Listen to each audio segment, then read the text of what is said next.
Welcome to Every Night is Game Night, where two busy dads get games to the table by any means necessary.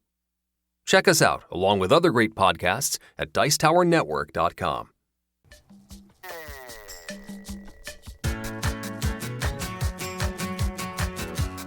Every Night is Game Night, episode 172, Best in Class and Top 10 Dungeon Crawlers with Rolling Solo.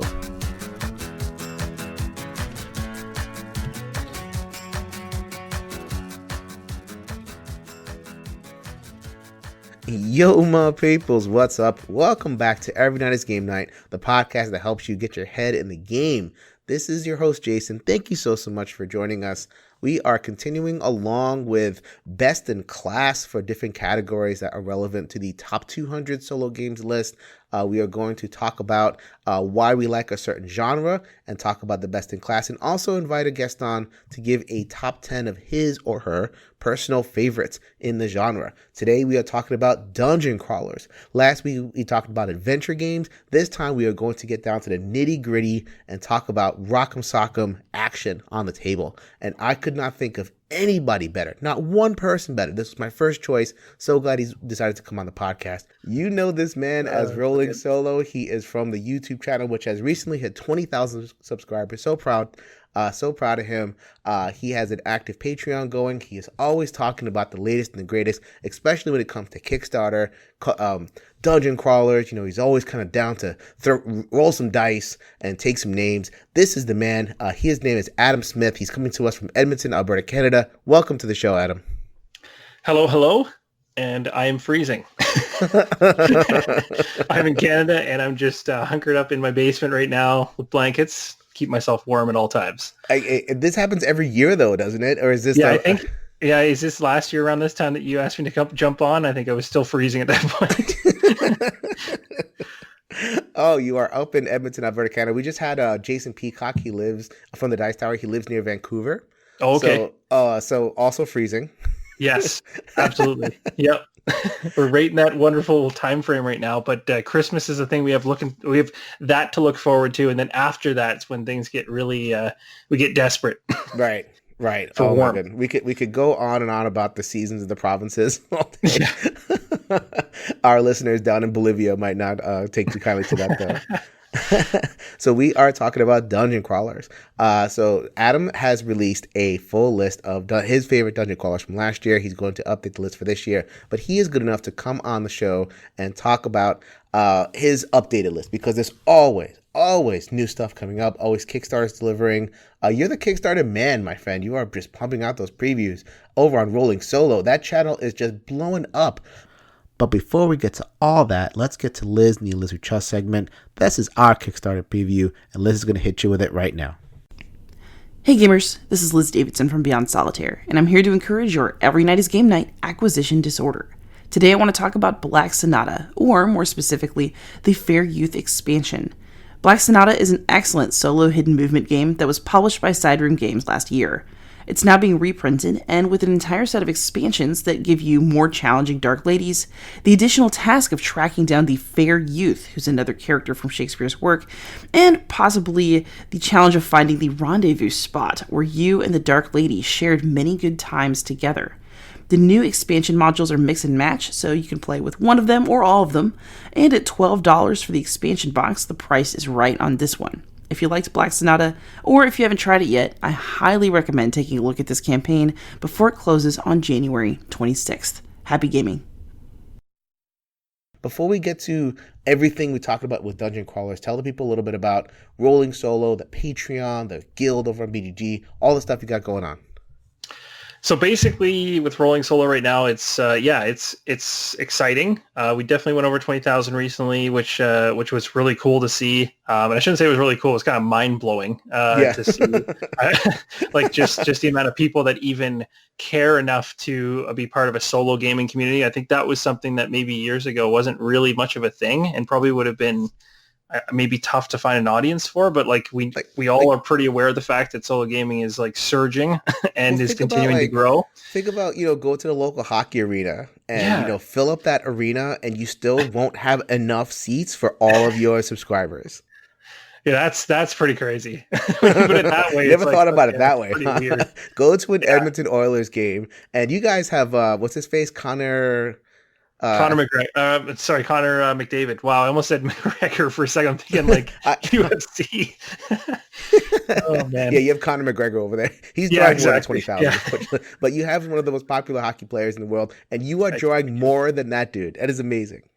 Yeah, it's pretty crazy. Like, and I don't know. It just kind of happens. It's like you get kind of tied up in the flood of games, and it's funny because the topic of this whole thing is about dungeon crawlers, and I mean, the first thing you got to say is there's just not enough of them, right? For sure. Yeah, right. Like, there's so many of them. It's insane. So Tons. It's kind of one of those crazy categories because there's so many of them. It is, in my opinion, one of the most saturated areas, and it's probably not even my opinion, it's just everyone's opinion, like areas of solo gaming by far, like in terms of options. Like if you come into it and you're like, I want a dungeon crawler, you're not going to have a hard time finding something that's going to probably be of interest to you. So that post happens almost every week on some solo game guild, either on the one player guild or on Facebook. You know, someone suggests a dungeon crawler. And then I actually, how I've been structuring these episodes is we wanted to talk kind of first in general about what is a dungeon crawler and why they're good. So I wanted to talk about that first because that topic comes up and then someone will suggest like Seventh Continent. Or someone will suggest, gotcha. or even like a Mage Knight, which is a completely overland adventure. Like they'll just kind of whatever has fantasy and like dice or some kind of, you fight an orc, like that counts as a dungeon. And look, there's an orc over there. It must be a dungeon crawler. So That's awesome. Seeing as how you've played so many of these things, and you've done, you've always had a lot of fun with it. Even like your earliest videos on Rolling Solo, you had some dungeon crawling fun. Maybe you can talk to a little bit about how you distinguish, like what makes a dungeon crawler and why is that particular genre fun and distinct from a thematic adventure. Yeah, and that's honestly, it's a really good thing to try to define, and it's also fun to try to define it because there's definitely aspects of it where there's pieces of it that kind of they overlap, and then it gets confusing, and then it gets even worse if you're a content creator and you're trying to put out anything to do with dungeon crawlers in terms of lists, because then you're like, how do I divide this? Like somebody's not going to be happy with something because technically certain things fall in certain buckets. But in terms of like my criteria, at least in my brain anyway, in terms of how I break it up, is there's actually quite a bit of criteria in my mind as to what a dungeon crawler can be, but there's probably three major pieces I think that make up a dungeon crawler. And again, even inside of each of those three, I think you could probably argue and then divide into different pockets, which gets fun. But the first one in my mind is like the actual dungeon itself, or whatever it is that you're playing on, is like a procedural or random kind of setup. So in other words, like it's an environment you're exploring that you either don't know what it is. It's going to basically form in front of you as you play through the game because it's just a surprise. Like maybe you're flipping tiles over, maybe you're adding tiles. You're exploring essentially, and that can be random and procedurally generated, or it's preset and it's like, here is the dungeon. It's already on the table. There it is. But within like Gloomhaven, you just know the entire thing. Kind of setup, there's like still aspects of like, oh, you still don't know what's in that box, or you don't know what's behind that one door. Like there's still small things that you're not aware of. So that's kind of like you got to have the dungeon to have the dungeon crawler for sure. And I think some people do get hung up on the term dungeon as well, because if you're talking about a dungeon crawler, you're assuming, oh, it's got to be like underground and dark and gloomy, and it's got to like fit that feel. And I think there's some of them that don't, and they still are considered in my mind to be dungeon crawlers. Like a mansion. Yeah, Mansions of Madness. Is that what you were saying? Mansions of Madness? Or like a mansion, just any mansion. But actually, man, like that's the thing. Like in my mind, like a game like Mansions of Madness falls in that bucket of people going, is it a dungeon crawler or not? Right. And I'm like, in my mind it is, but it'll make maybe more sense as I go through the rest of my list. Sure. But I see it as like, hey, it's a kind of a randomized map that's going to change every single time you play it. You're not going to know exactly what you're running into, and even if it was like set in stone, it's still random, and you're still exploring, and you're still trying to figure out what the heck's going on.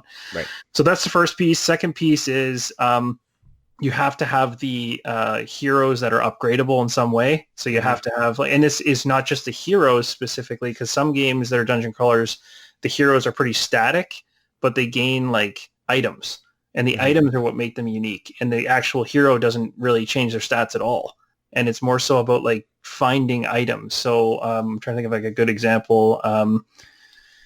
Who probably don't have enough top of my head, but just the idea of gaining XP, upgrading your skills, finding or buying like items, gaining loot, that type of thing, and spending loot. So like that kind of mentality going on is kind of what I would assume is inside a dungeon crawler.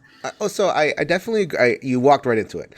I probably walked into a giant hole, and it's really funny too because I was just about to say something else too, because that exact bullet point is the definition of an adventure game. Well, I mean, in a way, and this is where it gets weird for me, because it's like that bullet point is the one that has the big red flags around it. Mm-hmm. Like that's where it gets wacko for me.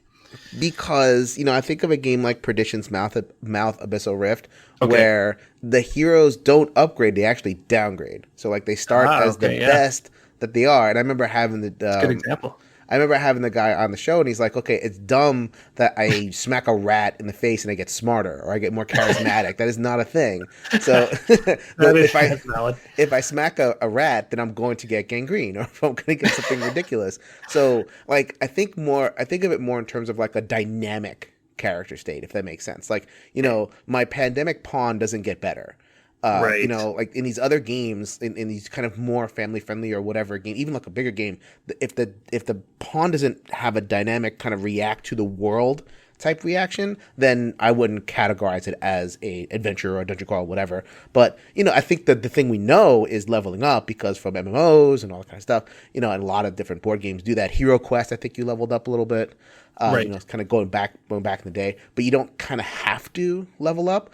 It just, I think that's just kind of what people have gotten used to. But you don't have to, as long as the character's dynamic, if that makes sense. Yeah, no, I agree with you there. Like the wording of like having like upgradable characters is probably a bad way to say it. Mm-hmm. It's just basically that your character is, dynamic. Like dynamics are not a bad word to use at all, honestly, because it's just that they're changing essentially. But that's to me where it gets weird, because and I didn't actually have a really good example. This I don't want to jump away from the definition of my criteria for dungeon crawl but this kind of leads into the adventure stuff. It's like when I looked up the adventure game terminology, at least online, because I couldn't even come up with a good, because it's such a broad, like an adventure game means all kinds of stuff. I think it's even a broader of a term than dungeon crawl, in my opinion. It's like I can at least pinpoint a couple points with dungeon crawls, but adventure games are just wide open to interpretation. But it's like, it's weird that online they define an adventure game for board games as being something that has a hero character that's, like you said, dynamic, upgradable. Basically they're learning, or they're getting better, or they're changing. It could be negative too, right? But that's what they define an adventure as, basically the unknown, the unexpected that the character goes through. So I'm like, okay, so that's cool, but then that buries adventure games inside of dungeon crawlers. Yeah, I mean, I think which makes it kind of hard to separate the two sometimes, I guess. Yeah, I mean, and I think I actually think of adventure as the broader category, and then dungeon crawl as like a subcategory. So and so what do we like? The thing is, the reason I wanted to kind of distinguish is people are looking for a particular thing. When they say dungeon crawler. So like you mentioned before, dungeon, Yes. It's not like this big overland thing, it's not like, I see a family of elves, or I see, a nymph, or I see these like, it might be nice, it might be good, it might be not so good. If I'm playing Robinson Crusoe, I turn over a tile, it's always good. So that's not you can't do that in a dungeon. I can't turn over a rock and see like 2 bananas. Yeah, 100%. And to be honest, that kind of like leads into the third one for me, which is like monsters or an entity of some type trying to basically be a villain or an enemy that's there to prevent you or stop you from being successful. Like you have to have that in a dungeon crawl, which basically means you have to go in knowing that you're already up against it, and it's not going to be just a, like you said, a tile flipping, banana finding adventure of happiness. It's not Donkey Kong. No, you're absolutely right, and I love that you said that there's a threat, but not necessarily that there's combat. So like in most of the dungeon crawlers we know, like the modern dungeon crawler, there's combat and there's dice rolling and everybody's like kind of hulking. I guess like from the older school, I'm used to when I grew up, I played a wizard, and my wizard rolled D4 hit points, and then you go into the dungeon, and the troll rolled D6 for damage. So you could literally show up and die in the first like 10 minutes of, walking around if you weren't careful. So it is not about necessarily fighting. Yes, and I think a dungeon crawler should have like a robust combat system, Right. but just the idea of lethality and on the idea of like a big bad. Like if the dungeon whatever that is, however you define it, however. And I was trying to figure that too, because I was like, is that like everyone's always like, dungeon crawler is always monsters. It always, generically, it's miniatures, it's whatever. But then sometimes some of these games, it's just like an entity, or it's like a presence in the game that is just evil and out to get you. Like I don't know, like the Lord of the Rings is a good example of that, where it's like a balance of like overarching, the world is against you, but you also have to deal with the individuals that show up in front of you. Mm-hmm.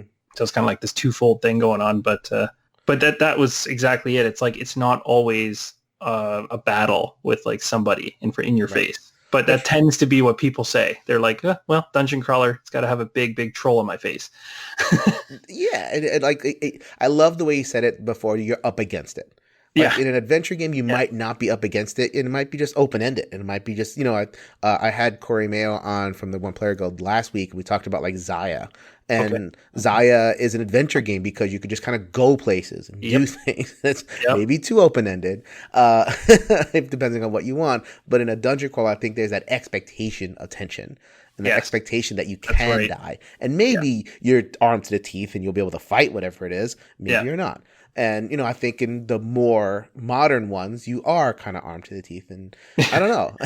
No, you're right. Like that, honestly, that's how I like when that is a really good way. If you're going to like take out, getting into the details of the criteria and you're just like, give me a dungeon crawler, I'd expect you to hand me a box that basically says, here's your character. He's very weak, and this is somebody who wants to kill you in this game. Right. And you're going this is your enemy. It's very strong. This is something you need to overcome in this game. Good luck. And usually the odds aren't in your favor if it's actually a well-balanced game. It's there are certain dungeon crawlers that you progress at the exact same rate as the enemy. So really, it's just like you're sinking time into something that really doesn't have any difficulty scaling whatsoever. Mm-hmm. Like you're always just kind of on the edge of things. Yep. I think one that was a really good example of that that I found to be tough to. Well, I found it to be a fun game in terms of getting people into the hobby, but a really bad example of what a dungeon crawler could be, and that's Massive Darkness, because Massive Darkness was a perfect example of a dungeon crawler. Like that is literally hits everything that you'd expect as a generic dungeon crawler, but the scaling of just what you're doing, you never really feel up against it. You just feel like you're constantly cycling loot to get weapons that are basically around the same level of strength as the monster you're attacking. So it just becomes this kind of like, it almost becomes kind of a job. You're basically just plowing through a dungeon, knowing that you probably will make it 90% of the time. So it doesn't, the threat or the feeling of like, probably going to die or something bad's going to happen is never really there. Right. It assumes that people go into the dungeon to get fat loots. Yes. And to power and that is a reason to get. Not necessarily bad, but it has that Diablo feel where it's like, oh, just go in there and grab thousands and thousands of things. Right. Yeah. It's exactly what I was thinking of was Diablo, a perfect video game dungeon crawler, but like it's kind of an empty calories type experience. If someone is posting on Facebook and asking what is a great dungeon crawler, I want something that's going to kick me in the teeth. And reward me for cleverness, and reward me for building well, or reward me for looking around the environment and finding alternative ways to defeat things and all that kind of thing. So totally agree with you, and that's for the dungeon crawl stuff. Like honestly, those are only three that I could think of that were like. But then like the question becomes, I guess in my mind, is like, is that enough to define it even in my head? Because I still struggle with like. There's also an element to dungeon crawlers where for some weird reason my brain, at least at the beginning when I first got in the hobby, I was always thinking that a dungeon crawler really should be something where you don't know what's coming up. Like it even bothered me sometimes when dungeon, especially when games that were actually in a dungeon, they were preset. Like that actually bothered me because I was like, you shouldn't know anything. Like you should go into a dungeon as a dungeon crawler knowing literally nothing. It's not like somebody gives you a map as you walk in the door and says, here's your 8 rooms, try to find the big bad. Yeah. So it's like games like Shadows of Brimstone attracted me for that reason, because even though it's a nightmare to put together and it's massive, the whole system is basically random, which means you don't know what tile you're getting next. You don't know what monsters you're getting next. You don't know, and the scaling of difficulties all over the place. So you could walk in the door and have your entire party die in the first turn. You could get halfway into the game and die. You could get all the way to the end and win. And it's just like, so it feels like a true, and this is where you start using the word adventure, but it feels like an adventure because you actually feel like we don't have this in the bag from the second we walk in the door. No, you're right. So I kind of like that. And I mean, that's a whole different ball of wax with Shadows of Brimstone, because it's one of those ones that, it's a rabbit hole of a game to get into and then be able to enjoy to that level, I think, because there's so much stuff for it. And that's the more stuff you add, I guess, the better it gets, but it also becomes super, super crazy to manage. I haven't even begun. Oh. I've seen it, and because it's one of those games you see it around, and it's always on top list and never number one on people's list, but it's always kind of hanging around because it's very unique. It is. Well, I'm sure we'll talk a little bit more about it. We are going to move on to the top 10 for Rolling Solo Dungeon Crawler. So he has released a video. My friend Adam Smith has a video on his channel. You can go see it from last year, but as we were saying, there's so many, like, you could do this, you could redo this list every year. And I imagine you're going to, just for the sake of content, right? Probably. I think so. Well, and we'll see. And so at least 3 new entries for this year. So we're going to run through them. A lot of these appeared on the top 200 solo games that we talked about a couple of weeks ago. We're going to go over some of that ground and talk about some others too. So I think we're good on the discussion, right? I think we're ready to go to the top 10. What do you think? Yeah. No, I have a revised list, and positionally some things have changed, and then there's probably 3 or 4 games that slipped in from this year. So cool. Should definitely be different. So let us get to the top 10 list, and then we're going to get to some games that missed the top 10 list, because that's always fun. It's like, oh, why'd you miss that? Yeah, exactly. And then we're going to talk about the number 1 game, the most popular. I think that there is synergy between the top 10, the top game on BGG and the top game for you. So we'll see how that happens. Okay, so we are getting to your number 10. Okay, so number 10 is one that was higher in the list, and I'm just kind of looking back at the prior one that I did last year. So it's in the 6th position last year and has slipped down to number 10. So it's just holding on for dear life. And that is Sword and Sorcery. Mm-hmm. So that one, I really, really enjoyed it. I am really looking forward to the next set of content for it coming from the most recent Kickstarter. And it is, I will say, the downside to Sword and Sorcery is probably the fiddliness of it. There's quite a bit going on, so you have to be willing to kind of not necessarily engage your brain to the nth degree, but you have to keep track of a lot of things and manage a lot of things, tokens wise and different icons and things like that. So, but once you get your head in the game for long enough, it's a lot of fun. And the actual campaign is really fun to go through as well. And they handle death also really well, so that when you die, you kind of come back as like a ghost character and stuff, and you can still be useful and things like that. So, yeah, that's a really good one. I enjoy it. And again, it's slipped down my list, but that's probably because time is going by and again, when the dungeon crawler area or market, I guess it's there's a lot of games coming out that are starting to rival it essentially, or maybe do it a little bit with less fiddliness. So currently at number 10 for that one. Well, I mean, it's definitely resembles Descent. I remember when we first reviewed this game, we kind of did Sword and Sorcery versus Descent. Descent's old school. Oh, yeah, that's right. I do remember you guys doing that. Yep. You know, it's old school, and like you're so many of the dungeon crawlers that you're going to talk about that came out this year kind of put a new wrinkle on it. Let's go into Arthurian Legend. Let's go into more Cthulhu. Let's go into all these other things. Like Sword and Sorcery is, dwarves and elves. And, I mean, it does have some like wrinkles on it, but really that's kind of what you're getting into. And what I like about Sword and Sorcery, and I've played the first mission. I haven't gone through it, but only because I lack money. I definitely would have visited the system. I love the D10 for dice resolution. I feel like there's so much more room. Yes. Like, if you put a miss on a miss side on a D10, then it's fine. A miss side on a D6 can kill me. It Absolutely. happens so often, but the D10 had so much room to kind of, here's some damage. We're going to proc some effects. We're going to have a surge effect. We're going to, do some lightning bolts. We're going to do all sorts of different things. I felt like there was just so much design space on the D10, and it just kind of livened up what the characters did. So I actually it's a popcorn game. It's not like this deep experience or anything like that. But I feel like it was a good, if I'm going to introduce somebody to a dungeon crawler, that's a good candidate. It does everything kind of down the middle, really, really solid. And if someone kind of comes into my space and wants the introduction, I may just put down that one. Yeah. Yeah. No, I agree with you 100%. Like, I think the whole dice thing with that one was kind of nice to see, because it was like a lot of games, dungeon crawlers use D6s, and it's just like, you start being able to play the odds pretty fast because you can compute them in your brain. You're just like, oh, I've got like a 2 in 6 chance. Okay. And you start trying to make decisions based on the quick, easy percentages you can do. But once you get to like D10s and higher, it's you got to start thinking about what you're doing. You're like, okay, this isn't going to always just resolve nicely. Mm-hmm. So yeah, that was kind of nice. All right, so that was Sword and Sorcery, our number 10, or Adam's number 10. I'm going to chime in on the peanut cutter every once in a while. Oh, sure. I have a couple of do it. Yep. I have a couple of picks at the end. So we will move on to Adam's 2019 number 9 Dungeon Crawler. So number 9 is, and this one was on the list last time, but it was in the 4th position last time. It is now down to 9, so it slipped quite a bit, and that is Shadows of Brimstone. There you go. So it is, over time, it is dropping down.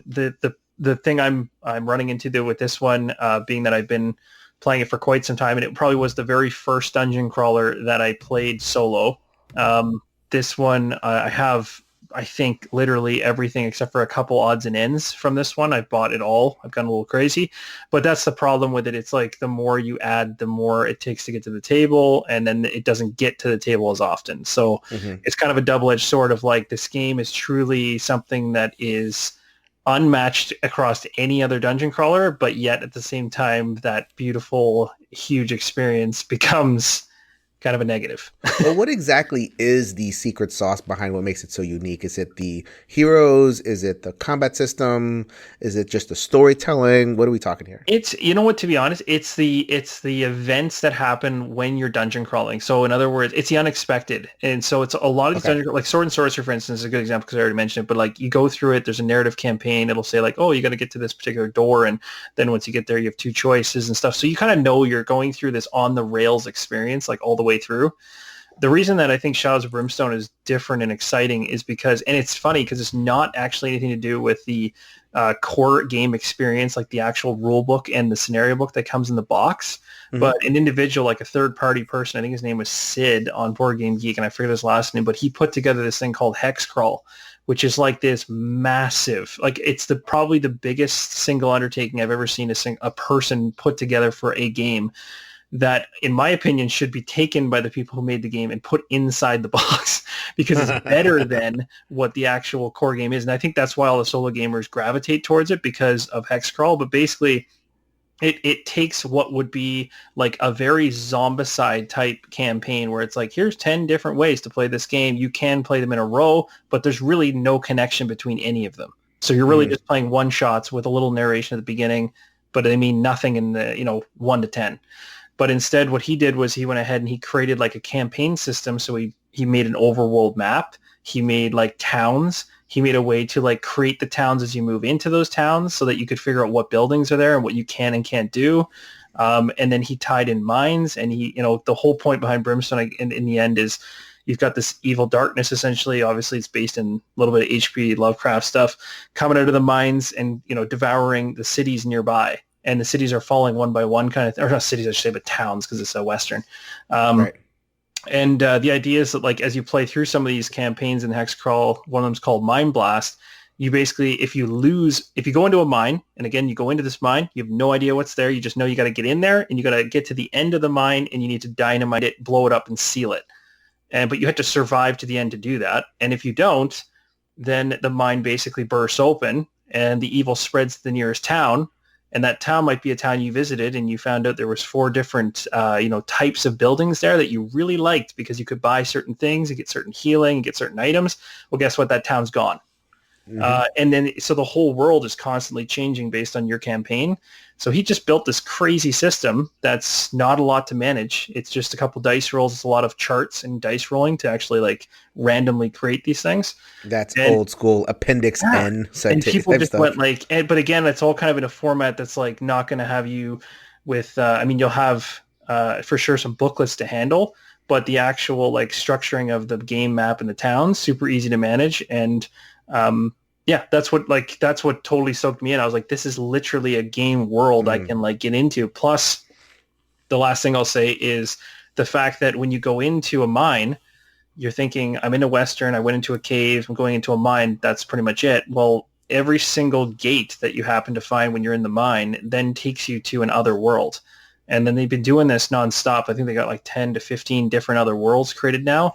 So every time you go through a portal, you're popping out somewhere else in a totally different land, picking up crazy loot from, a jungle and then bringing it back to the West, finding yourself on a ship in space and then coming back to the West. And it just like crosses so many different themes that if you're into particular ones, you just pick and choose the ones you want. And those are the only ones you add in and you're good.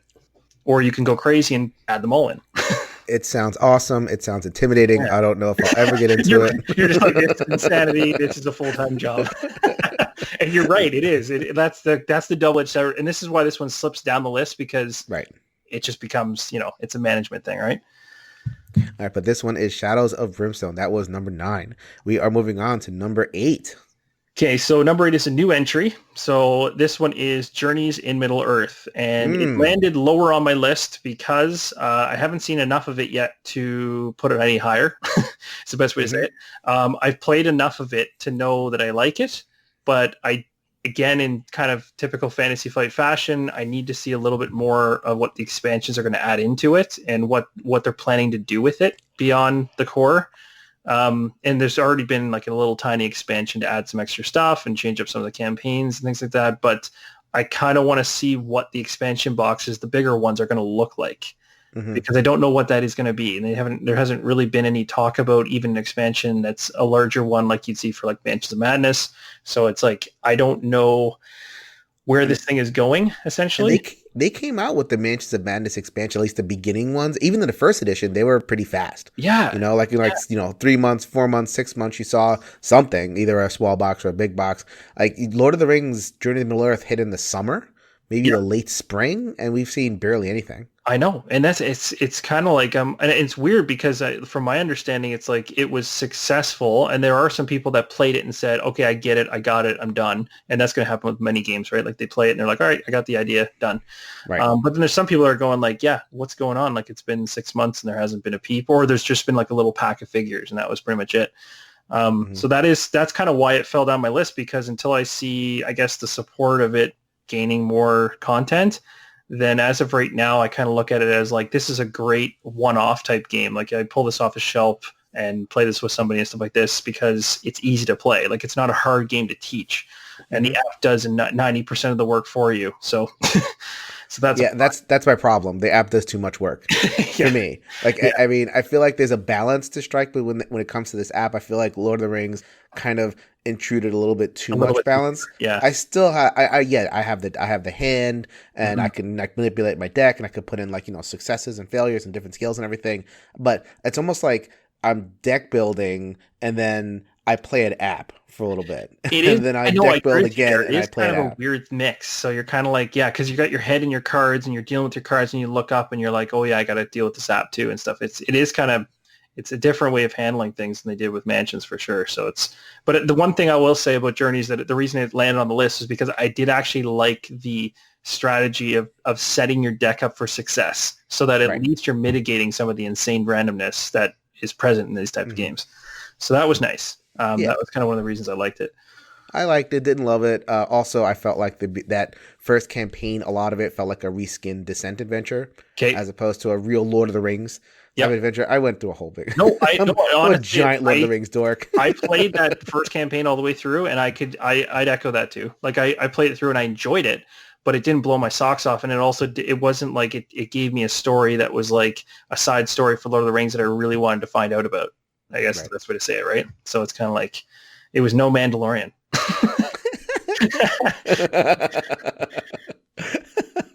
So that was number 8, Lord of the Rings, Journeys in Middle-earth. Let's get on to number 7. Okay, so number 7 was on the list from last year as well. And actually, I didn't notice this until just now, but it's in the exact same position.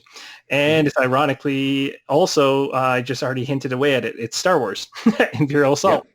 And this one stays has stayed in the same position, mainly because I was surprised by the fact that although I can tell the game is probably on its last legs in terms of its support, in terms of content coming out that's new and things like that. But for some strange reason, over the past year, there was a couple new solo cooperative playable scenarios that were added in. So I was kind of going, okay, so they're not cutting this thing off yet, even though it's been around for quite some time. And in my opinion, it's still better than Descent.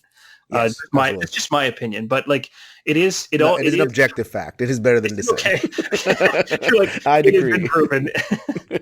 So like, I don't know. It just, for some reason, like when I play this is one, like when you were saying like the gripes you had for Journeys in Middle-earth, this is where when I play Star Wars Imperial Assault and I play with the app, I'm like, there is enough attention at the table versus the app. The app is like, you're just kind of pinging it for the updates versus it being like a super, taking over the whole experience. But the cool thing was it like felt like Star Wars. Like I actually felt like I was part of some weird side story in Star Wars that I didn't know about. And I like that because it was, even within the first campaign, I think, and again, this is spoilers, but it's been out for quite some time, but like Vader shows up and you're just like, okay, so they're not kidding around with this. It's like right away, you're seeing some major characters. So you're already hooked. And you didn't see with Lord of the Rings. It was like, where is that? Right. So, I want an Osgood for crying out loud. Yeah. I don't want to fight human ruffian and exactly. Oh man. So anyway, that one stayed on the list, but again, like I could see this one again. This is one of those ones it's aging, right? So it's gonna as the years go on, it's going to go down, and eventually another game similar to it is going to come out. It may not be a Fantasy Flight production; it could be something else, but it's going to go. This game does better, and there might even be something like that out there already for it. What does Star Wars Outer Rim do? So Star Wars Outer Rim, the closest thing that people have said, and I can't echo it too much because I've never played it, but it's called there's a game Firefly, I guess, and I've never played the board game, so I don't know how it plays, but they've said essentially that's the closest thing to it, and it's essentially you're basically Han Solo. Essentially, you're just you're a bounty hunter and stuff like this, and you're doing your jobs around the galaxy. The cool thing is it actually does. And again, it's not a dungeon crawler by any means, but it's actually surprisingly a lot of fun. And it's a very different design than what, typical Fantasy Flight games are. So when they came out with it, a lot of people were like, wow, this is actually different. Like the structure of it's different, but it's still one of those games that you can pick up and play fast and learn. Okay, so you're not gonna scratch that itch with like another product. If you're gonna get a dungeon crawling Star Wars game, you're going to have to go to Imperial. You have to, yeah. And it's like Legion's the only other thing that I could see people doing, but then you're not in the solo world at that point, and you're talking competitive, battles. Yeah, minis and big old, a whole different thing. Yeah. All right, so that was number 7, Star Wars Imperial Assault. Let's move on to number 6. So number 6 was in the 5th position last year, is now in number 6, and it's Folklore of the Affliction. So this is one that I don't know what it is about this game. it latches on to me for some reason, and maybe I think what it is it's that it's a game that actually is less to manage than Shadows of Brimstone, but still gives that like immersive story like that's going on into it. So, and that's something that like Shadows lacks, because Shadows was like, you have to, the event of a big bad showing up that you didn't expect around the corner was the event. And it's like, how are we going to take this insane thing down? Whereas Folklore is like the storytelling of what your characters go through as they travel through the land and stuff is what really is. So the narrative is like the big thing inside of Folklore that keeps me coming back. The combat, that's where there's a weakness. Like the combat is not my favorite style of combat, but I can roll a d20 and pray. You don't like that? Yeah, exactly. Well, depends on how it lands. But no, it's not typically. No, I don't think so. But I'm hearing you on that. So that's definitely a negative for it, is that like people have always said like that's the one weakness is the combat. And there's probably others. It's not probably just that. But honestly, the experience of the game, and the feeling that afterwards it's almost like you played through a storybook essentially. That's what I like about it. That's probably why it's high on the list. But still giving that dungeon crawly experience of like, okay, there's some, like, you're up against it. You're not just kind of like tra-la-la. Exactly. Or like, you know, not like a survival game where you're just kind of like a resource management type thing. Like, you're really fighting bad guys. You're really getting involved. Like, the bad guys are integrated in the world as like threats against the world, and you're kind of, you know, horning your way through that and being a hero. Yeah, Folklore does a lot of that good stuff, even if the actual direct combat isn't the most satisfying. And I totally agree with that. Yeah. All right, so that was number 6, I believe. Yes. Here comes number 5. We are to the top 5 of Adam Smith's. We've seen what, one new 2019 Next release? one's new. Okay. I promise you. I was like, this man's top 5 must be some cult of the new stuff going on over here. Yeah. I think I can guess one of them. I don't know if I can get the other one, but like at some point, I'm gonna go ding ding ding whenever. Okay, wait, hold on a second. This one's new. Yeah. I'm gonna say it is Cthulhu Death May Die. You nailed it. Yep. Damn it, 100%. yes, got it. Wow. Got it. Okay, so I'm gonna have to put a bigger password on my phone.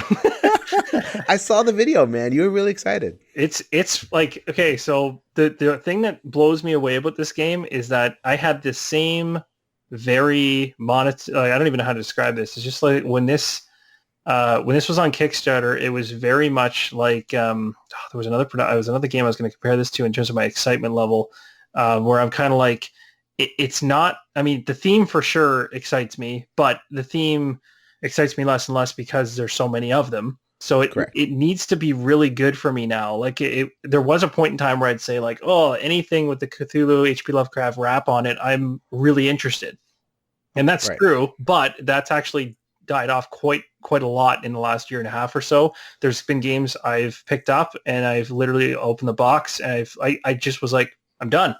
I don't even want to play it. Right. And I'm not going to like specify what games they are, but it's just like, they really need to be like, and it's because I watched a video and things like that. And I just was like, this doesn't appeal to me at all. And I've gotten past the point of just going like, oh, this is an area of the hobby that I really like or a theme I really like. And this one, when the Kickstarter landed, I was kind of going, the designers behind these two, like Rob Davio and Eric Lang, I'm like, okay, so that's some solid designers. They have some good games in their pocket from before, obviously. Who knows how a collaboration will go? You throw H.P. Lovecraft in the mix and you can put the word crazy on the whole thing. So when this thing showed up, I was kind of going, this is either going to be really good or it's going to be an absolute bomb. Right. There is no in between on this thing. Like guaranteed it's going to just either flop or fly. And then I set it up and I started playing it, and I realized so fast so again with CMON, most of their games are very except for maybe Rising Sun and Blood Rage, maybe the first time you play. A couple of those games are a little tougher, but they're not solo. But a little tougher to get your head around the first couple plays.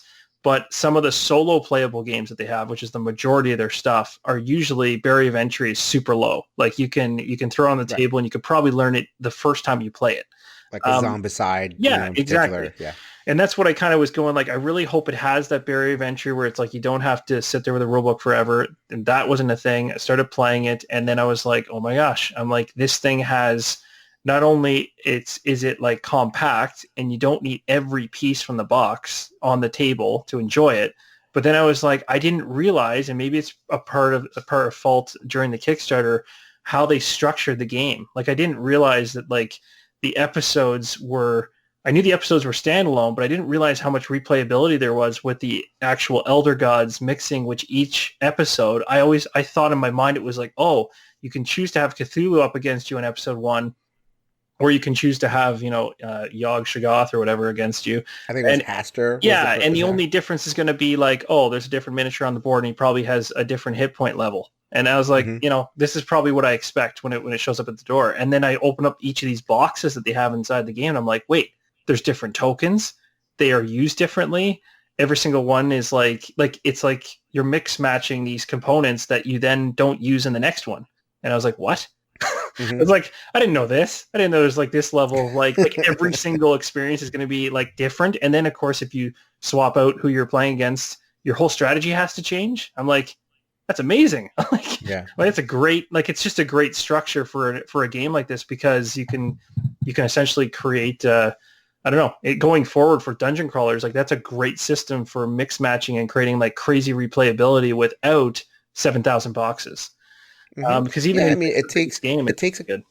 A concept like the Sentinels of the Multiverse, like here's an environment and here's a villain, and like kind of mix them, and the interaction might create something. Yeah. Like here, it's a scenario which it could be either go bust a door down, or guide a masquerade ball, which is one of the. I love the masquerade balls. That scenario is kind of a mess, but I don't care because I like masquerade balls and futzing around in them, right? And doing an escort quest or something like that. And then combining it with the Elder God. I actually didn't love the Elder God integration, especially near the end. Okay, because you kind of like, the Elder God gets summoned, and in every scenario, somebody's summoning an Elder God. And eventually the Elder God shows up, and you determine whether it shows up like weakened or strengthened or whatever. But it feels kind of the same. You're going to take down that Elder God pretty much every single time in every single way. Very true. Yeah, you're waiting for that moment when he's going to show up and he's mortal and you can just thwack him. And you could thwack him, and then there's like, I'm thwacking him every single mission I'm doing. I like it. True. My favorite part of it is that I played the very first game and my head was not in the rule book the entire time. Yeah. It's just like, I get this. This is clean. I can, just play this down. It makes sense. My heroes power up and I can do stuff, and the dice rolling is simple and the actions are simple. I could go here, do this. And it isn't like, okay, no line of sight. Yes. None of those weird rules that can make a dungeon crawler feel very weighty. Yeah. It's so like, it's such a clean system. It just had some like kind of, upsetness with how the scenarios actually played out at the table. But no, this is a solid one. I really want to get like I haven't played enough to actually review it. I'm going off a couple of plays. No, 100%. So I want to play it a couple more to finalize my opinion. But yeah, this is definitely a worthy choice. I'm not going to give you too much jump on this one. Number 5. It was just one that kind of shocked. I was just like, oh my gosh. And it wasn't even that it met my expectations. I was just kind of like, this is perfect, because it's like one of those games now that it's like, this is going to be a go-to game for when somebody comes over and they're not into gaming. And I could go like, do you want to play a game that's just a one shot? This will take no time to learn, but it's also going to have us working together hardcore to try to take this thing down. And it's just fun. I guess at the end of the day, the way to review it is say it's actually fun. Like that's essentially that's what makes you want to play it again. And there is elements of it, like you said, that are simplistic. Like the dice rolling is not complex. The rules are intuitive, which I love, because like you said, it's like, it's just like, okay, so if I move from one room to the next and I skip past a bunch of cultists, they're going to chase me. Oh, that makes logical sense. Like I can't, but it doesn't gum up with like, oh no, every time you move past one of them, you're going to take an attack and you're going to resolve this, that, and the other thing. It's like, no, just keep on going. They just go. They just follow you. You're good. I don't know. It's like, it's simplistic, but it also has like this elements of strategy, but there's a lot of, there's luck in there for sure. But then I think what really helps too is that instead of the characters being super generic, there's just that skill tree thing going on. I think if that wasn't there, then it would be maybe too simple. Like you'd just be kind of going like, I just really like the balance too of like, let's go crazy. That's normal. Yeah.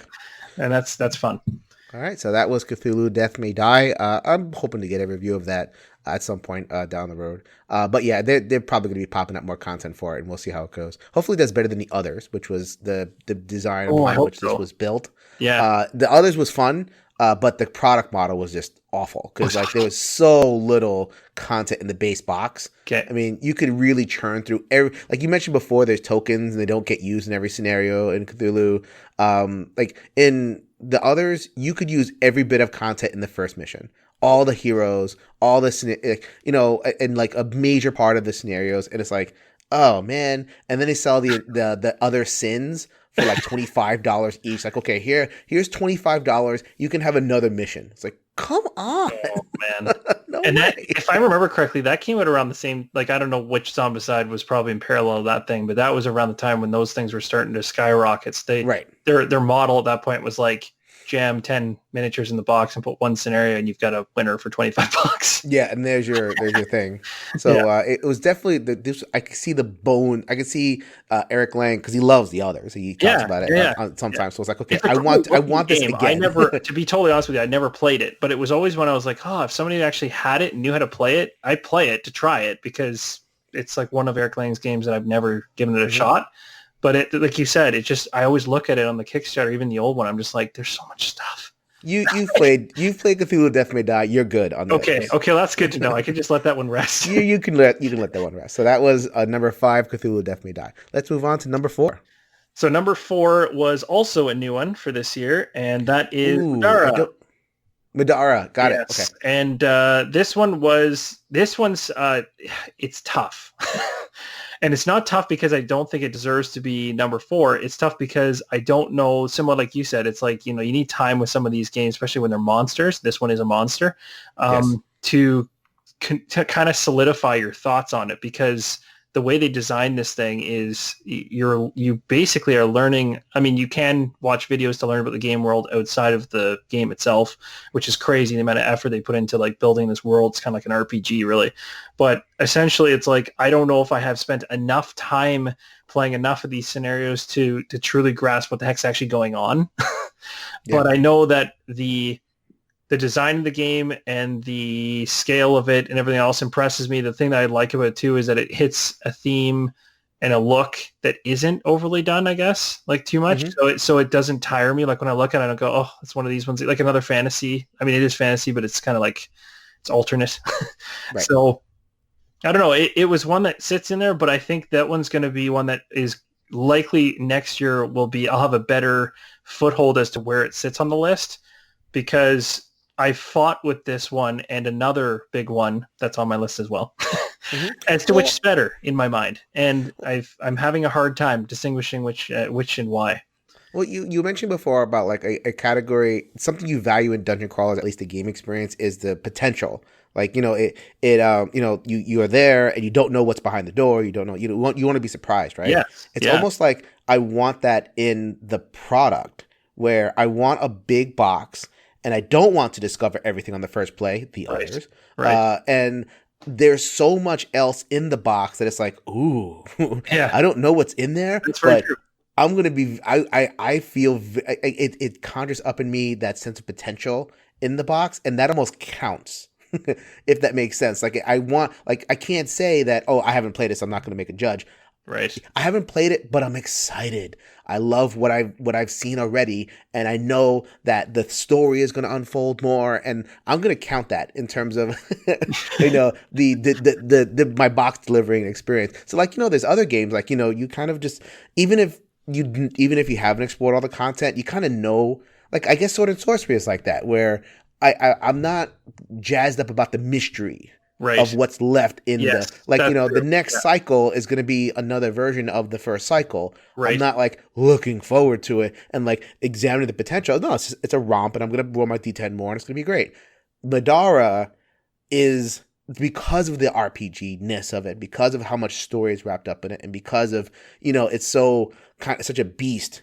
A very heavy beast, that there's potentially some good stuff. It may be bad too, I'm not sure, but at least there's a potential to be good. And that's the one thing that I really liked about the reason it's probably so high on the list too, is like the biggest thing I thought was smart on their part was that the scanner, or whatever they call that red, I forget what it's called. Like you use this little like kind of scanner inside the scenario book to basically show you certain parts of the book that you shouldn't see like, when you just skim through it. And like a lot of dungeon crawlers don't do that, and they need to, because it drives me nuts when I'm like opening up I can't count how many dungeon crawlers you open up a scenario book and it's like, okay, so all this stuff you're not supposed to know about, but you need to set it up. It's like, you need to glue it all together. Or it's not even like glue. It's just like you. And again, I don't want to spoil my thoughts on the next one coming up, but it's like it does some things, and it's learned some lessons from other games that came out before it. And does it better, in my opinion. And I think the narrative part of this is way better than a lot of other games. Again, I didn't get deep enough into it to say that the actual end of the story is going to be exactly what I want, but I probably could count on my hand how many people I know that have actually finished some large scale campaign games all the way to the end. So it's not very many. Right. That's a tough task to have. But this one, the thing I liked about it when I did, like, I think when I was doing my playthrough of it and stuff like that on the channel, was just like, I didn't find the rules do have some of those things we talked about in the earlier entries where it's like, yep, you're going to be playing through this game, having fun. You will have those moments where you're like, why do I have to do X? Why do I have to do Y? In terms of like, I got to stop thinking about the fun factor and I got to do a line of sight thing, or I got to think about this and that. Right. But the thing I liked about it, and the only reason it was passable in my mind, is because it was part of the strategy. So it was kind of like, I need to be positionally aware of where I am versus where the enemy is, or versus where the next totem is, or where I want to be next turn. So I was like, okay, I'm all right with it. Because it's like, yes, it's kind of, I'd prefer not to have to deal with that stuff. But I guess at the end of the day, if it's going to like save me from dying or taking a shot on the next turn, then maybe it makes sense to actually sit back and think about where I'm going to go next. So it's like a real payoff to like, calculating line of sight. It's not like you calculate line of sight to get through round 4 of 12. Yes. Okay, they integrate it a little bit better. And the other thing to say too about this one is like it's one of those ones that's so big that I think it needs more time with people in general just to get an understanding of like what it is in the end, to figure out whether it's going to stay up at the top of people's lists or not. Because I think it is like highly. I think a lot of people are very interested in it, but it's like one of those things where it's like I think everyone's hoping it's going to be the end game's going to be as good as everyone expects it to be. Mm-hmm. All right, so that is Madara number 4. Those are your 3 debuts. Yeah, the rest of them are old favorites, right? Yes. Got it. Yeah. I think I know which ones there is definitely some ones from this year, Kickstarter-wise, that I would say are probably going to land on this list and bump things out like super quick. So we're going to talk about that as soon as we finish off the list. Cool. So let's run through it. Let's get to number 3. Yes. So number 3 is Gloomhaven, and Gloomhaven. Ooh, it was number 1 last time. Slipped to 3. And to be totally honest, it might have. And this is where I was debating. I was actually thinking about putting it underneath Madara. And the reason I was thinking about doing that is because I've spent a ton of time with Gloomhaven. I've played probably 10 or so restarted campaigns, either solo or with friends and whatever. And I've gotten a good chunk of the game through. So I've got enough of the game under my belt to be more confident about my thoughts on this one. I think the game mechanically, in terms of the card play, is what I really love. Like I love that like choice of what I do and what should I do, what cards should I spend, and how that affects me on the game board. Like, that stuff's great. That's the reason people love it. Because it was like the Euro thing mixed in with Ameritrash, right? It was like, oh, well, you got a hybrid here. So that was the reason why it was rated so high for me like last year, and it's still the reason why it's on the list so high. But I think when I compare it now with a game like Madara, where I think Madara was actually in development prior to Gloomhaven, but then was later coming out. It actually, I think its Kickstarter actually was out and finished before it, but didn't actually deliver until much later. So because of that, they were way behind. Mm-hmm. But I think if those two games had have actually come out within the same couple months, like games come out now where they're fairly quick when they revolve for these larger ones, there would have been a lot more of a battle than I think there is. So in other words, Gloomhaven was kind of like when it came out, it was like there was nothing else to compete against this thing. Like it was like, here's an individual who created the most insanely large game we've ever seen in dungeon crawler format. Plus they added a bunch of mechanics in that don't typically sit in the dungeon crawler. Mm-hmm. So it just immediately skyrockets and wins millions of, tons of rewards and stuff like this. And because it's deserving of it. But then it's like, I wonder in my mind in an alternate universe, whether if Madara came out around the same time, people would look at it and go, well, the narrative in Madara is way more fleshed out, way better, and way more intriguing, and has full, like, it's going down the voice acting part and all this kind of, so it's just like the narrative in Gloomhaven is what I've heard is actually the weakest point. Oh yeah. Which is hard here because Gloomhaven is a game that you would assume, being that it's massive and it's a huge campaign, would need to be really strong in that suit to make you come back. I think for Gloomhaven, the individual little scenarios can be cool. Yeah. Like the solo scenarios that are fun. Like, you can run through with your Crag Heart or whatever it is. And I think those are well constructed and well narrated. I think as an overall narrative, it lacks. Right. And that's what I've heard too. Like, honestly, that's what it's, and again, I haven't played it all the way to the end. So I'm certainly, painting probably the last half of it with a brush or whatever and stuff like this. But it's just like what I've felt so far has not, like when I look at the other entries on this list in terms of the narrative ones that I point out and said, I really like this for the narrative, they were not to that level. in terms of, Right. like, that wasn't I didn't get that feeling of like, I want to get this to the table because I want to know what happens next. It was more like, I want to get this to the table because I love the gameplay. I love just getting through the dungeon with my deck of cards, and I want to see what cool cards I get next and what Right. character I'm going to unlock next. And that was the reason I came back. And I think so. This was the best in class for dungeon crawlers for the top 200. So you surprised me there. I thought this was going to be number one again. But in terms of like why this one, I think you mentioned it is because it integrated the Euro elements. I think that Mage Knight and Gloomhaven are the two games of all these games and all this kind of general family of adventure games that weaves in the Euro strategic stuff. And I think when you talk to the BGG crowd in particular, they are heavier gamers. Like, you know, those games on the top 100, the average weight is like a 3.2, which is really heavy. You know, especially for like an average of 100 the games. average person, that doesn't play this for the average person, they're not even close to that 3.2. Get out of here. But I think like in terms of why is Gloomhaven continue to be the best in class, it's because that marriage of the Euro hand management, and there are enough people out there that have played all 100 scenarios and played through Forgotten Circles, and we're at the Frosthaven debut and looking forward to playing 100 scenarios of Frosthaven. And that's the thing, like, this is one that's not, but it just like, in my mind, I went like, yep, this is like, when it first came out, I was like, yeah, this is a game changer for everybody that watched this thing come out. And I just wonder what would have happened if Madara and Gloomhaven had to come out around the same time. It would have been really interesting to see what people would have leaned more towards. Would have been the stronger narrative game that has a way smarter built out book. Because I think the booklets in Madara that was cool was that you had these, like, you had to open certain pages to find certain aspects of the dungeon so that you didn't accidentally fall into seeing them. Whereas in Gloomhaven, it's like, open up the sheet. Oh, you're in quest 1. Oh, you just saw the entire dungeon. But close your eyes and pretend you didn't see it.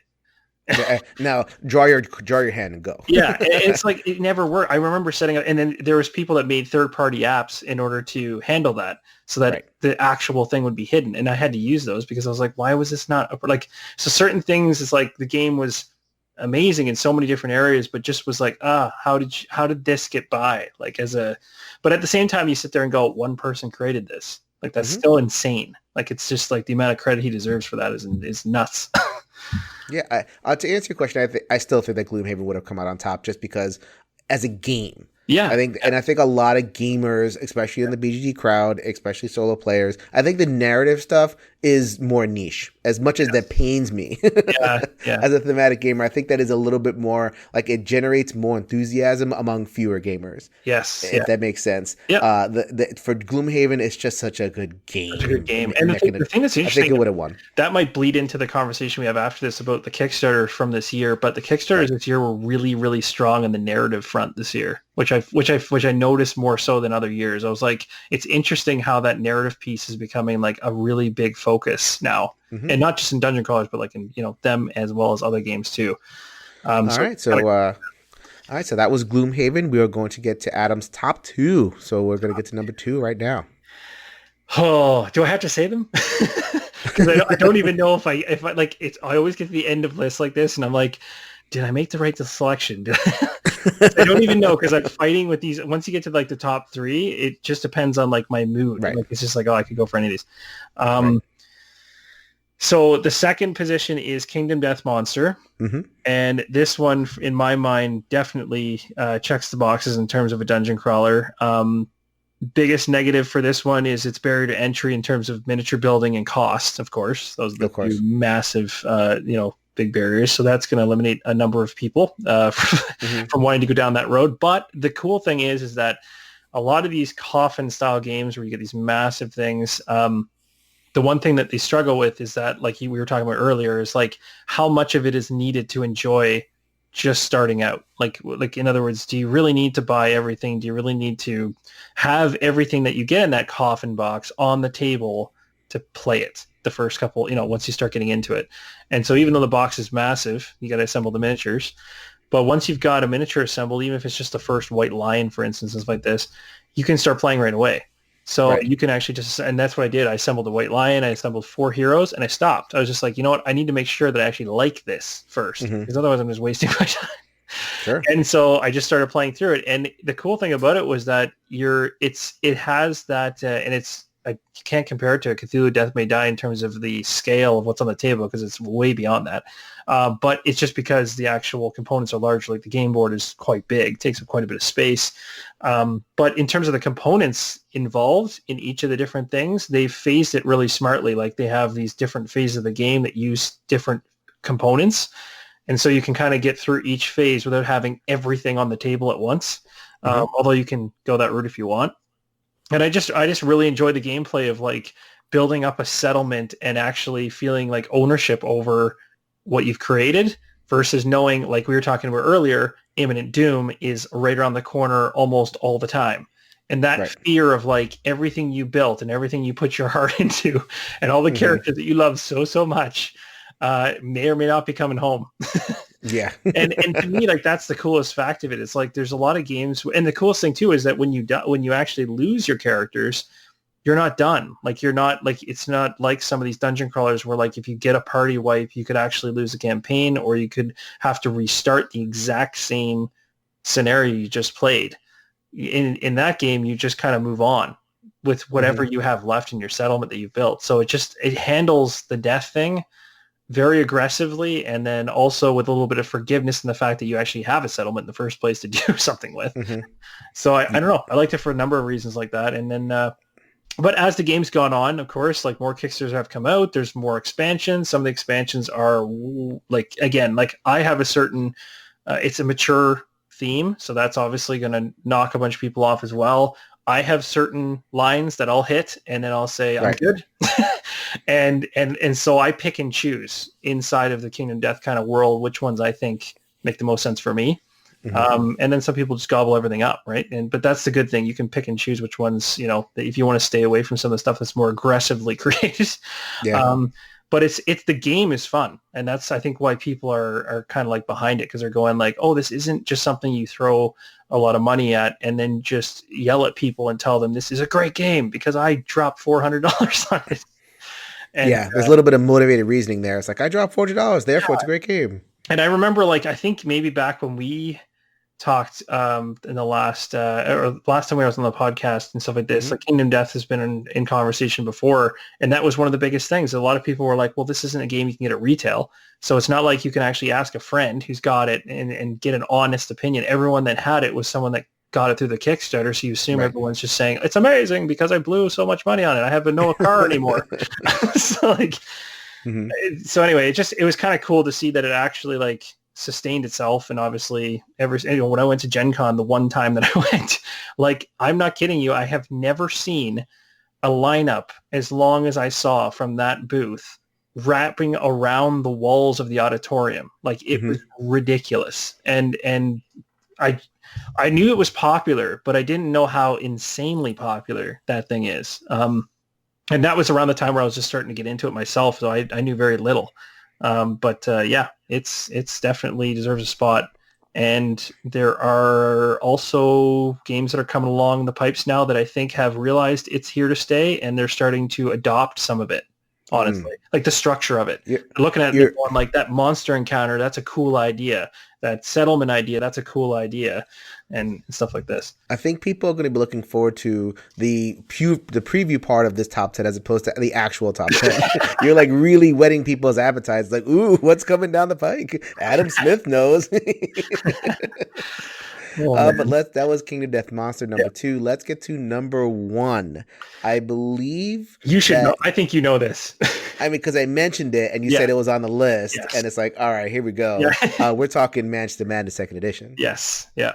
So, and the reason this one's at the top of the list is, again, it's and this is where it gets weird for me, because like when you put something at the top of the list, you assume it means it's the best game, right? Like everything about it's the best. But in my mind, the reason it's at the top of my list, and because it's a personal list, is because to me, it's the most accessible and the easiest one to pull off the shelf and introduce to other people that are not into the hobby. Plus, solo playable wise, it's a blast to play through, because every single thing has got like the whole story element going through. You don't really know what's going on. You're trying to figure it out.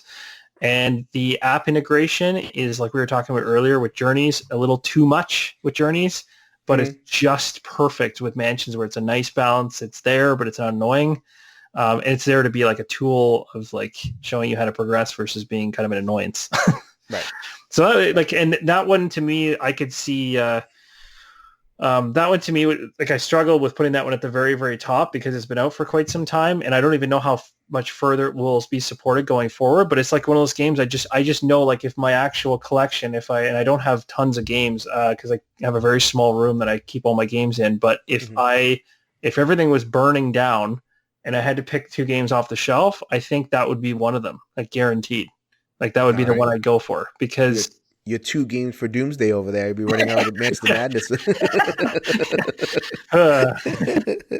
So anyway, that was, and then that was a weird thing too in my brain. We were talking about dungeon crawlers and stuff like this because I was also going like, is Manchester Madness and dungeon crawler? I was like, yeah, I think it. I'm like, I'm pretty sure it is. I'm like, it hits all the boxes in my mind. I'm like, I don't see anywhere where that seems to be flawed. So I think if I stayed to the criteria that I mentioned earlier, and even we talked about and agreed on, I think these ones land in that boat.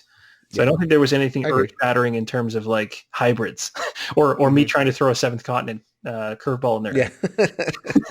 So that was top 10 dungeon crawlers. But the people are just like bristling to know. First of all, a couple of games missed the list, and we can buzz through those really fast. Sure. Yeah. So a couple here that I'm curious about because I saw last year's list. Yep. And we mentioned Zombicide a billion times. Yeah. Black Plague, Green Horde, Invader. I mean, a lot of the later iterations of Zombicide have kind of improved upon the basic game. Yes. And Zombicide Second Edition kickstarted with a lot of the rule changes and improvements and everything. So they're continuing to refine that system. I'm still not that interested because I feel like it's just kind of basic Dungeon Crawler 101 type deal. With less management than there was, but still they haven't really kind of solved it enough for me. But, Zombicide, yay.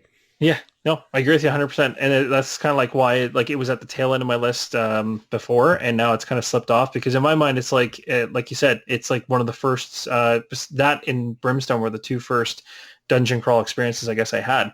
And I soaked time into that at the beginning. And then as the iterations went on and the game got a little better here and there, then eventually you kind of go, if I total up how many times I played this, I think I've gotten it by now. So for me, I'm burnt out on it for sure. But it's the only thing the only saving grace that it has right now for me that intrigues me is the whole new electronic system that CMON might release or will be releasing at some point. I'm curious to see like what that would do to entice people to get into it again, but I don't think that's going to cause a revival or any more excitement. I think it's just like a different way to play it essentially, and maybe a little more immersive.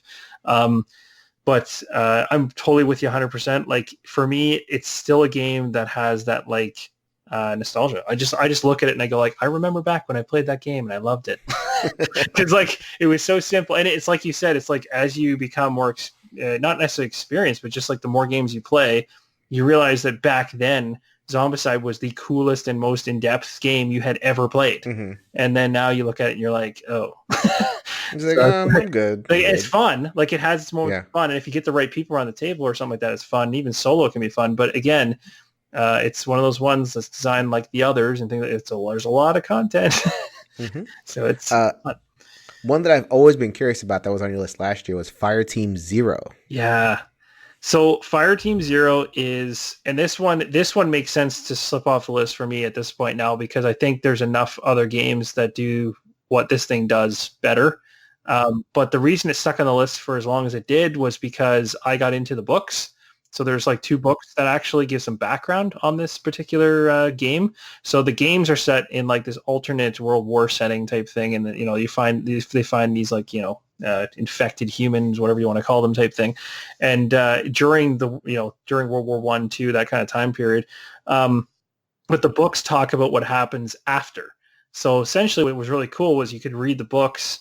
Play the game and then go read the books and be like, oh, that character I just randomly picked out of the box and didn't care about at all actually has like this is what I found out more about where he's at later in life. And then you're kind of almost like rediscovering his past as you like play through the game, because the game has these like and it's actually kind of impressive because Fireteam Zero is not a new game, but it has like narrated briefings at the beginning of every mission that are like voice acted.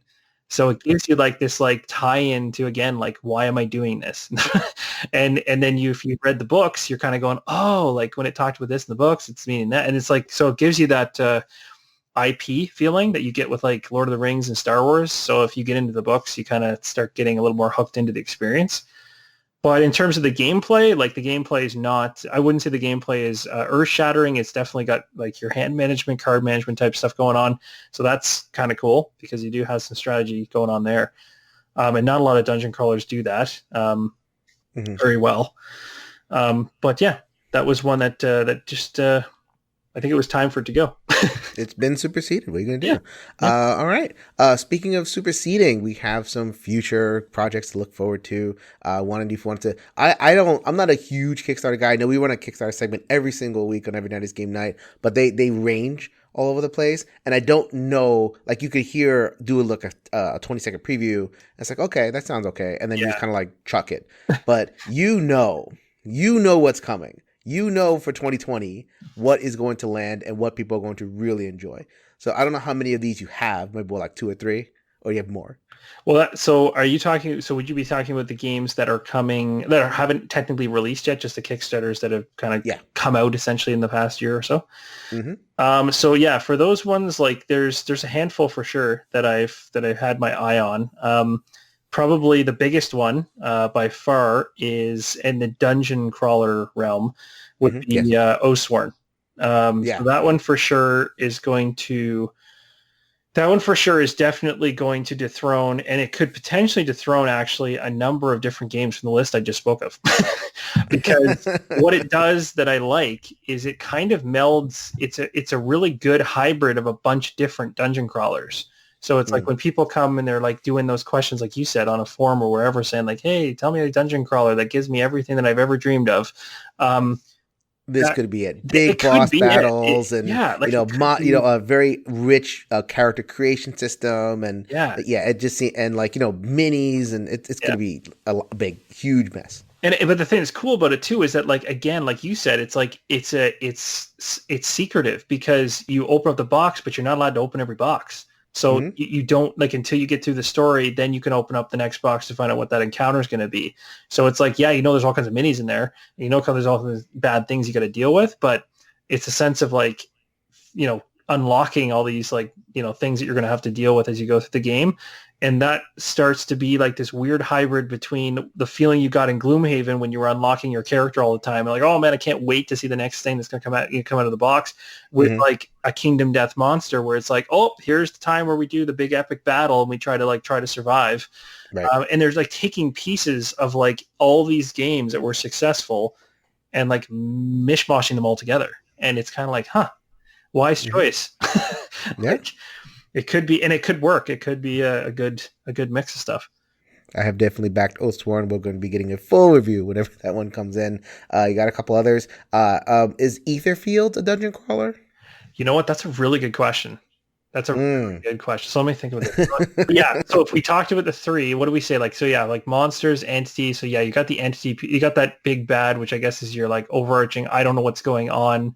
Plus you're in a bad dream kind of world where, like everything's out to get you. So it's got that. It definitely has the unknown and the different tiles on the table, because you don't really know what's going on in the dream or where you're at and what you're doing. I think so. But is it good? I'm trying to think actually, what about your character though? The more I think about the character side, although I don't know how much that matters, but like, I know you pick up, you do get things in the game and they add into your deck and things like that. So technically I guess you consider that like upgrading your character and stuff like that, but it's not, it's certainly different than what you'd expect in most dungeon crawlers, like in terms of like the character upgrading aspect of it. And this is something that I'm not familiar with enough yet, right? Like, it's where I played the Kickstarter preview, but I only played the first the chapters that I was given, so I don't even know how they carry over yet. So that's interesting. That's a very interesting question. All right. Well, I mean, we're running out of time here. Okay. Oh man, we're at 90 minutes.